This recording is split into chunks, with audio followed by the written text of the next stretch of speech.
Labor Talks, recorded at Chippewa Valley Community Television in Eau Claire, Wisconsin. Hello, and welcome to Labor Talks.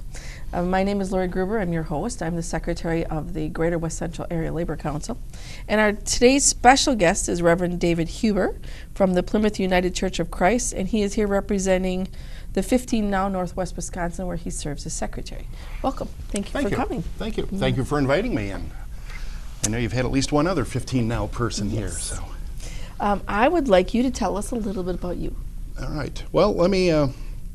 It's always hard to answer that question because there's so much that could be said, but want to say enough. But I am the ordained minister in the United Church of Christ.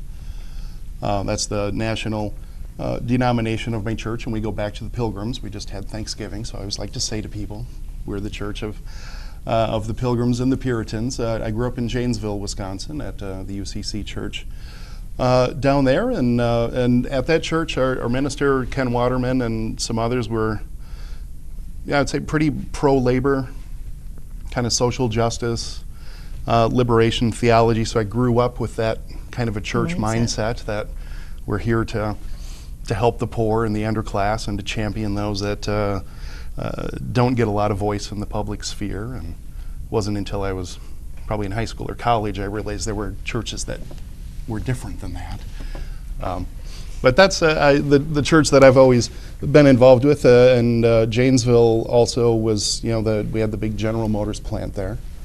My dad worked at that. He was part of the UAW, and I don't say maybe five or six of his brothers and sisters worked at the plant, and I've probably had 15 or 20 cousins that had worked at that plant over the years, and I worked there for one summer, so I was UAW, and 3 months in 1984. And unfortunately, with the closing of the plant, now I've got cousins in Texas and Ohio and Indiana. They kind of got spread out, and Janesville is also the home of Parker Pen, the great pen manufacturers. And my mom worked for them, so she was in the United Rubber Workers Union, and I kind of grew up in the 70s, and I remember Mom being on strike a few times. Not sure if I remember Dad being on strike, but a lot of labor in the household. Both my parents grew up pretty poor. Dad grew up in much poverty. Around Sparta was the family farm, and back in the 40s, 50s. Spent a lot of time without food. So there was also this talk at home about people ought to get paid a living wage, ought to get paid enough, and coming to Janesville to work at GM was a huge step up for a lot of my dad's family, because that was kind of the path out of poverty. So I grew up with that, and I worked for Woodman's after I was in college. Woodman's in Janesville for a few years, and employee owned, and that was unionized at the time. I was United Food and Commercial Workers Union, and so that was a good experience. I left there in 92. And I've told a couple of people the story. When I left in 1992, I was making, I want to say, around $8.50 an hour, which was probably about $3 more than the minimum wage, and that was in 92. And if I didn't have a roommate at that time, I don't think I could have survived. And there are people 23 years later now that are making that same wage, and I don't know how they do that. But anyway, I've had some union experience, and then I went off to seminary. Went to Union Seminary in New York City. Home of Paul Tillich and Reinhold Niebuhr and some other great social justice, liberation theologians, activists. So I was surrounded with that. And after seminary, then I took a bit of a turn. I worked for a consulting firm, McKinsey & Company, big worldwide management consulting firm, and then I worked for Lehman Brothers for 2 years. Okay. which was quite the experience. Working at the investment bank, it was some people I had worked with at McKinsey got hired to go to Lehman Brothers, and they asked me to come down, and I was secretary. I've had many years of being secretaries of various kinds. So it was interesting to see that side of the corporate world with all the money and the bonuses and the high stress. And our first offices were on one of the trading floors, and then after the attacks, the night September 11th attacks, we got a new building downtown. So I wasn't on the trading floor anymore, but just being in Midtown Manhattan, Times Square area. Busy, busy, busy. Yes. Yeah. Oh, that it was. So then I finally thought, it's time to get ordained. I'd been in the process for longer than just about anyone else had ever been in the ordination process. And I was looking for a church and ended up getting called to Plymouth United Church of Christ here in Eau Claire, and came here in 2004, and as part of the state I had not known but have come to love. It's a great city. And Eau Claire has a here in lot going 2000, on so for yeah. it. Yeah, it's a beautiful, beautiful place, and getting involved in some of that social justice stuff that our denomination has long been involved with. And then you are the secretary of 15 Now Northwest Wisconsin. Can you Correct. tell us a little bit about 15 Now? Oh, 15 Now, the national 15 Now started in Seattle in, was it January 2014. One of the council members there, city council, I didn't write her name down, I can't remember. But that started in Seattle as this attempt to establish a $15 minimum wage in Seattle, which did eventually pass and go through. And from then, that was not even quite 2 years ago, but it has now spread all over the country, and there are 15 Now groups. We have what, Kind of two all over the bigger country, groups in and Wisconsin? yeah, we have one in Milwaukee, and then the Northwest. and then this one. And this started with Steve Carlson. Kind of started this, and I want to say maybe in May or June of this year. Got some of his friends together and some people that were doing some social work, have been known for doing that, and got us together and formed a steering committee, and we've started agitating and because of Wisconsin law, cities can't pass their own minimum wage law Right. for everyone. So we've really here been working on trying to get the county board to pass a living wage ordinance for their employees and contractors, and especially the ones that work in the healthcare field that Right. have had all this training on how to be nurses, nursing assistants, and are getting $9 an hour, $9.50 an hour in the flow rate. And like you said, they have to have a second or third job just to be able to make Yeah. ends meet, Yeah. especially if they're single moms or single dads. Yes, yeah, it's really tough. How is the Unity in Action in our area going? I have, well, and I didn't get involved in a lot of the local political things till really a few years ago, but it does seem like there's been a lot more cooperation among various organizations in town, including churches. I don't know if you know Jonah, Joining Our Neighbors, Advancing Hope, has been getting involved with things. We got 15 Now. There's even Citizens Climate Lobby doing some climate change work. There's been cooperation amongst food banks, churches working on homeless ministries, and it does seem like there's been a real push lately for these groups to start working together instead of doing things independently, and Well, we're we all in the overlap a same. lot, We're all and- in the same battle, and I know that Yeah. our president of our labor council, Jack Connell, is very active with the 15 Now Yes, Northwest yep. as well. Yep, he's on the steering committee. And comes back and gives us really good reports of different things that you guys are doing. Yeah. In the past, 15 Now has been very active on Election Day. Do you know if anything has been planned for the spring elections, or is this too far out? It's too far out, and as of right now, we haven't planned anything specifically for the election day itself or doing anything, but we will endorse any candidates that are supporting a living wage ordinance. Well, specifically, this one would be important because this is the local school boards, but also the county. Yeah. So we want to get people in the county boards who will listen to the concerns of working families Yes. and change Yes. the path that we're on right now in this state. I hope so, and we've got some good supporters on the county board that are looking to put through a living wage ordinance and help us with that. And like I said, we'll be supporting anyone, trying to find people who would support a living wage ordinance. And yeah. The Eau Claire Area School Board completed a compensation study a long time ago, it seems like, showing that the people that work in our school district here are underpaid. And I know there's a lot of people out there that think that our public employees make all this money, and really they're not. They're underpaid. Yeah, there are a lot that are. Has the effort from 15 Now helped to make the issue more visible? I think so. It's starting. I mean, we're relatively young yet, but we have been pushing this topic and talking to some of the county board supervisors and some of our city council people about this issue. And there was a committee hearing recently, and I can't remember which one, but there were some 15 Now people that went to that to speak on behalf of raising wages for some of these lowest paid school district employees, and there is also the issue that some of them are just contract workers, so they fall under different kind of categories where they don't have to be paid, statutory give health employees care versus or independents. or paid overtime or some of this other stuff, or maybe they're only hired for a month, 2 months. Could be an open-ended contract. Well, yeah, you're kind of working for us, but when we don't want you anymore, you're done, so we'd like to get some more protections for that. So we've been raising some of that as an issue as well. I think there's been a lot of misconception out there when there are people that are against raising the minimum wage, where they want a raise in the base wage. Because if you raise just the minimum wage, it's only going to affect the people that are starting those jobs versus adjusting the base wage to people that aren't on a living wage now that have been in that job for a long time. Can you see where 15 Now will help get rid of that misconception? Maybe it would help get that fight taken care of as far as raising that wage.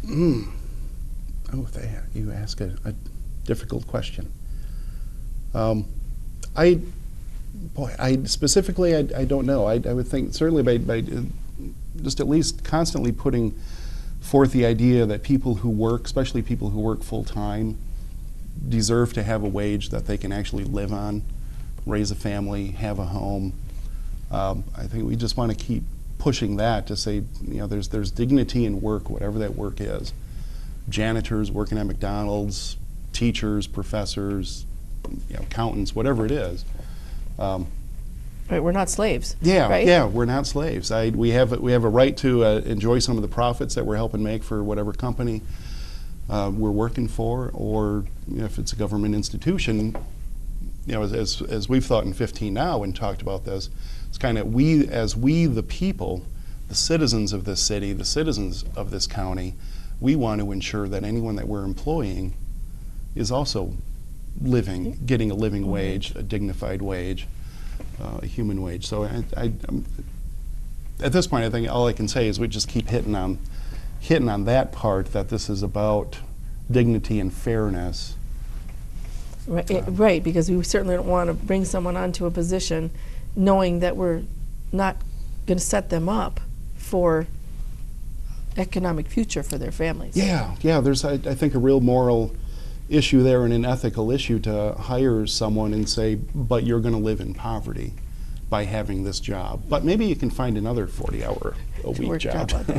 Well, and that 1% of the 1% that's out there, I told my husband, this morning, we're in a feudal society again. They want to go back the other way so that we can be their little slaves and they can run the elections, and pretty soon we won't be getting educated anymore, and we're going to be back again where it was cut the before. Funding to the schools, and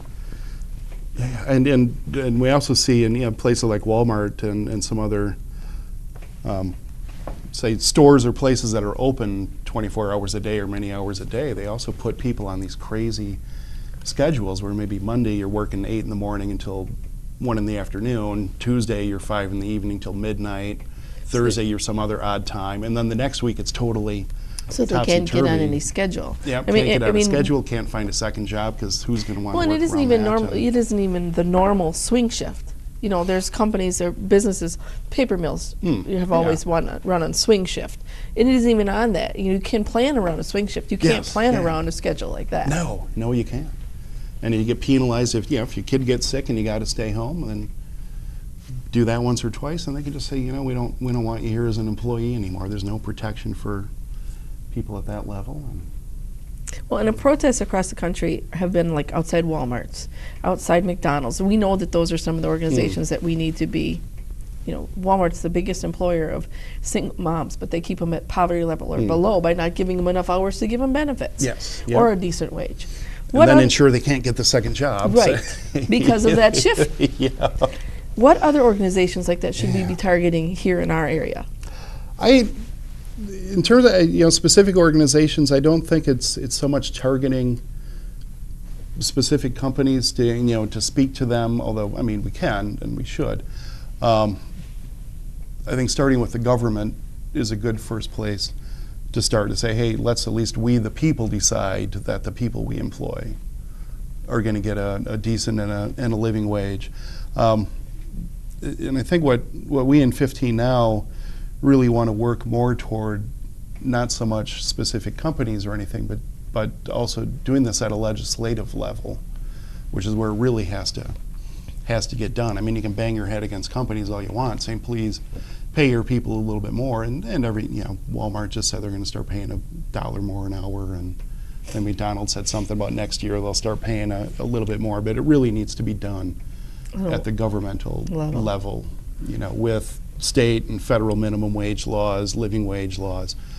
We do have a couple of bills in Wisconsin and a couple that are in Congress that various representatives have submitted that are looking for minimum wages in the range of $10 to $15. So I think that's and that would have been my next question, which is, are we getting anywhere with our legislators, especially here in this state? In Wisconsin, I would say there are many legislators that support it, but I think they're going to be in the minority until at least the next election. So I don't think the chances of anything going through are particularly good. At the national level, maybe. We've seen certainly Hillary Clinton and Bernie Sanders have been talking about $15 minimum wage, and I think that's just been forcing now. It's finally hit that national stage where you do have a lot of people talking about a $15 minimum wage, and some are saying, oh, not a good idea, but it's getting out there. Well, people are catching on to that. Again, this misconception, there's so many people out there that well, if we raise the minimum wage, especially on a small company, what's that going to do to that small company? And I really believe that productive employees are the ones that are happy to be you find a job you like, you never work another day of your life. Yes. What can we do to educate people about how the 15 Now is not going to hurt small businesses? Well, I think one way that they won't be hurt is that if it is for all people now a $15 minimum wage or whatever it ends up being, then that's everybody's pay is going up, much more disposable income, and as we see, every time the minimum wage is raised, the amount of spending increases. We get more money in the hands of people who are going to spend it, and that ultimately helps the small businesses because now they have more. Creates more demand for their products, and people can afford to buy their stuff and want to buy. Unlike the trickle down theory, which we know doesn't work. No, it doesn't. It's gotta. I mean, Walmart in particular is one of the. It's owned by the richest billionaires in the country, in the world. Yeah. 5 of the richest 8, I believe it is. They've never really thought about their employees, far as. No, although I will say, I don't think you can say that in all fairness, because I do remember a couple years ago, they did ask customers to bring in food for their employees so they could have a thing. It was either for Thanksgiving or Christmas. Yeah, to bring in cans of food for their employees. That's pretty sad. Yeah. We got to turn around and bring the food back in for their own employees, and shouldn't they have provided their own? Why don't you just pay them more? And you also get Walmart and McDonald's, and I know also both do this. They help their employees fill out their SNAP benefits form and their welfare forms or whatever public assistance forms they need. Badger Care. They're very kind, and that's. Why are we subsidizing big corporations? Big corporations. Which every Walmart store costs the community. I can honestly say I haven't shopped there in over 20 years, and what I've been trying to get through to everybody is we shouldn't. And my one sister's like, well, but if I run in there to get one thing, if we all run in to get one thing, how much longer are we going to keep that business operating the way it does? Yeah. Whereas if we can raise awareness and keep our people out of there. Yes, yeah, and raise some of that awareness and push the truth that, the stuff there is maybe cheaper, probably actually isn't, but we're subsidizing them at an incredible And for every job they incredible create, rate. they destroy 2 in a Yes. community. Yeah. And a lot of people don't think that. They're like, well, this is the only place that lower income people can go shop. That's not true. No, not at all. They come into an area, they undercut the prices, forcing other businesses out of business. Yep. And now they can charge whatever they want. They're Yeah, the only one left. That's right. You know, And Walmart's buying policies too with the corporations that supply them, because they buy so much from Procter & Gamble or Johnson & Johnson, whatever, they can force them to either lose money or go offshore because they can't afford the labor anymore for the prices that Walmart wants, so they're shutting down their factories and moving them. And I realize that elsewhere. some of our unions, and I'm sure you were aware of this too, are in a hard place when it comes to them, because some of our Walmarts have started building union. They understand it will be built right then. Places like Nestle, which is one of our local unions, Yep. provides a lot of their baby formula. Yep. So we want to support our local unions, but I don't want to support the richest billionaires in the world. Yeah. Especially when they don't want to share their money No. very much. And I think you said earlier too about happy employees are productive employees. Yeah, I think of when I worked at Woodman's, and I was there, that was 89 to 92, and I go back, and there are still a bunch of people there that I worked with And you know 20 they're plus years ago, because They're it happy with pays it? well. Yep, Yep. they like it, it pays well, they got some ownership in the place, the benefits are great, treated and li- yet their price is also So are really down. low. they treat their people like human beings. Yeah. A and lot of that's people aren't aware that Walmart's lost multi-million-dollar lawsuits for just not letting their people go to the bathroom Yep. or on breaks, and that's just human decency. Yeah, it really is. And the companies that treat their employees well, you know, look at Costco, treats theirs really well, or Google. I was listening to the human resources person at Google a couple of months ago talking and saying, well, yeah, of course we provide daycare and all of this stuff for our employees and provide them a lunch and give them transportation and do all this because it makes them happy. And they And keep if they're them- happy, they're productive. They're productive. And they're not They're not financially calling in stressed. sick, They're they're not anxious. not- Yeah, that's right. That's right. And their productivity and profits are out of the roof. I saw on the 15 Now website that the members have done a solidarity type thing with the Black Lives Matter. Yes. Have any of the members that you know of from the Northwest here gone over to join in the protests in Minnesota? No one that I know of from here has done that, and if they have, they've not done it probably as a 15 Now person, but probably with whatever other organization they might be. But I think I feel pretty confident in saying that all of us on the steering committee and involved with 15 Now support the Black Support Lives this. Matter. And when we were in Madison marching, of course, there were contingents from 15 Now that were there, 15 Now Northwest, but there were also the Black Lives Matter were there too, because we are all in the same battle. Yes. For, Yeah, we like I said, really for are. human decency to make our lives better. Yeah, and as much as they try to keep us divided, we really need to come together. There is strength in numbers. Well, and all lives matter. Yes. You know, and that's really what it comes back down to, is all lives matter, not just this group or this group. And if we work together Yeah, we can lift everyone up and and maybe get something done. yes, yeah, unions working together, not just that, oh, I got mine, so we'll leave you behind. There's got to be a lot more solidarity and Well, and fighting together. we just recently interviewed a retiree here, and I talked to him about if he thought it would be a good thing to have retirees come and speak to the younger people. oh, yes. Because so many younger people are like, what do we need unions for? They had their time. Yeah. No, we still need unions. You know, the 5-day work week, the 8-hour day needs to be protected, because we know they're trying to take those away as well. Yes. Yep, and even as much as we have laws on the books to help prevent some of that, those laws could easily be. And to me, collective bargaining is a unwritten. human right. Yes, it is.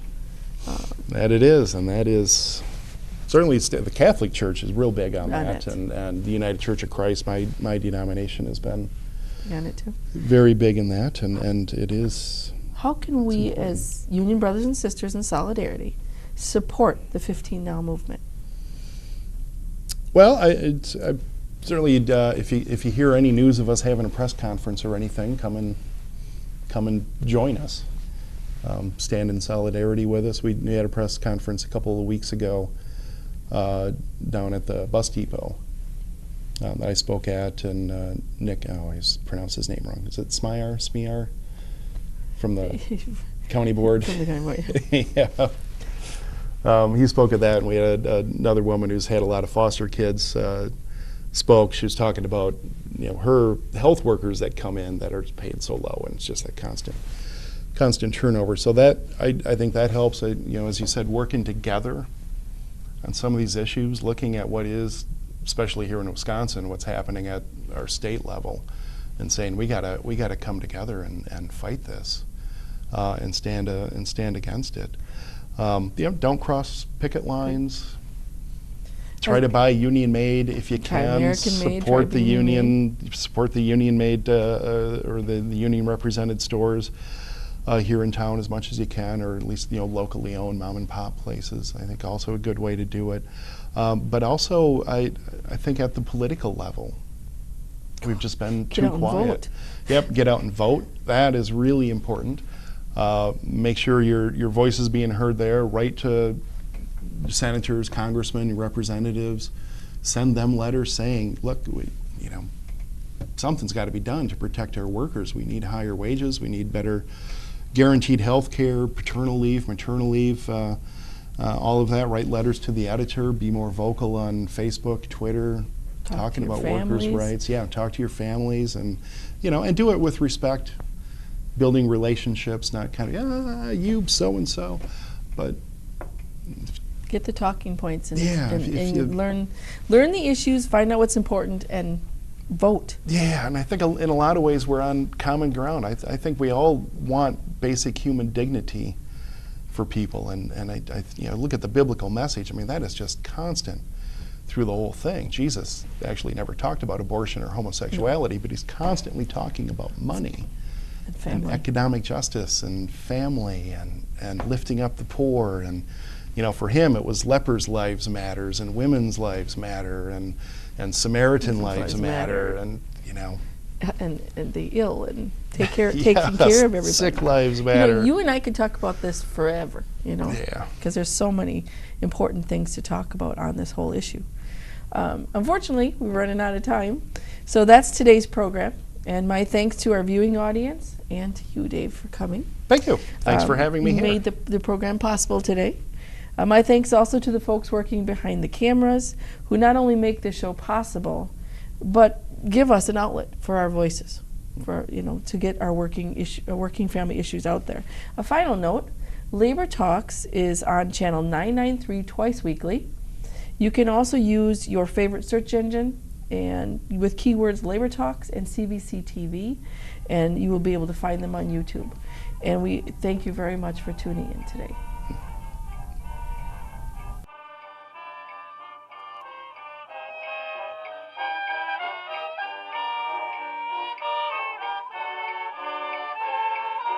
Chippewa Valley Community Television is made possible by continuing community support. If you would like to volunteer or make a donation, you can contact us by calling 715-839-5067 or on the web at www.cbctv.org.